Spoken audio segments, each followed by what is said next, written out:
If you like your news truthful, this'll be convenient. Oh god, not this again. Yeah, it's time for Canadian budget stuff nobody pays attention to. But before we start, let's be reminded how we got here.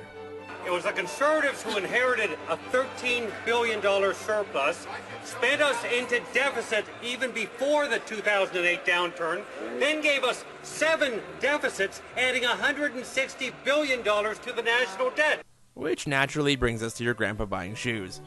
But Dan, why does he buy shoes? Don't look it up, there's no quaint story, it's just a photo op of the finance minister actually slapping poor people. Seems too on the nose. Alright, sorry, let's give him a shot. Maybe he's saying something interesting. New Balance shoes. Cool product placement, bro. This budget is balanced. Oh, I just got that. Finance humor. So, how's the budget, Steve?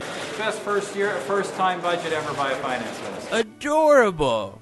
But what's this budget really like? Donna, think of this budget as a goodie bag, but your share of the loot depends on how much you make. I love financial talk as much as the next Canadian, but as we do this, I hope you don't mind if I just sit here taping my money together while making craft dinner. And while I do that, let's look at what others had to say. This government is raiding the EI fund to pay for its other priorities, even though less than 40% of unemployed Canadians qualify for EI. That's actually true, so anything else?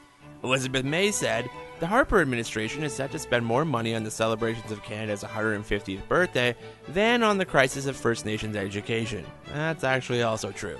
But hey, gloomy Gus, surplus, remember? The Tories unloaded their 73.4 million GM shares in an unregistered trade to Goldman Sachs in early April. The deal comes at a time where the government is trying to balance the federal checkbooks ahead of an upcoming election. Estimates suggest Ottawa made $2.7 billion to $3.2 billion off of the sale. Wait, what? The surplus this year, just over $1 billion. But hey, it's still a surplus, so we sold off a few shares and abandoned the auto industry altogether. Like, that's it, right? How did they get there? There's a far smaller contingency fund now. The contingency fund had to be slashed from $3 billion to $1 billion. Wait, the what? The contingency fund, as the parliamentary budget officer said very recently, is there for real emergencies. That's why it's called a contingency fund. It's not something that you tap into on budget day because you're missing a couple of $1 billion. Yeah, that sounds insane. I mean, what kind of politician would do that? But, sir, we've only got about $3 billion left in the disaster relief fund, and we're about to go into hurricane season. So we use the $3 billion that's there, and if a hurricane hits, Congress replenishes the funds, just as they always do. Holy shit. Both the NDP and the Liberals said the budget favors the wealthy. Well, at least I'm cultivating bipartisanship. This budget helps those who need it least.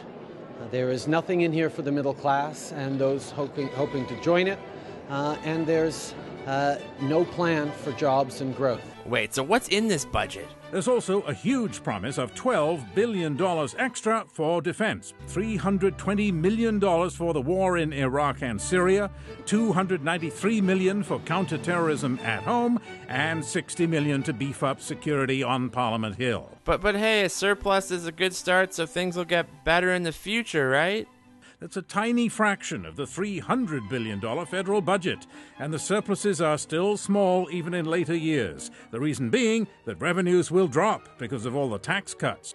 Well, then who the hell is going to pay for this? Well, why don't we leave that to Prime Minister Stephen Harper's granddaughter to solve that problem? I'm not even hungry anymore. Terry Molesky, just remind me what the whole point of this is. But that's the point. The Conservatives don't want the opposition to support the budget. They want to be able to point at the NDP and the Liberals and say, those guys are against tax cuts and balanced budgets. Then the opposition will point back and say, those guys are just helping the rich. Oh, right. So what do you think about the budget? Let us know in the comments and subscribe to Truth Mashup for more videos.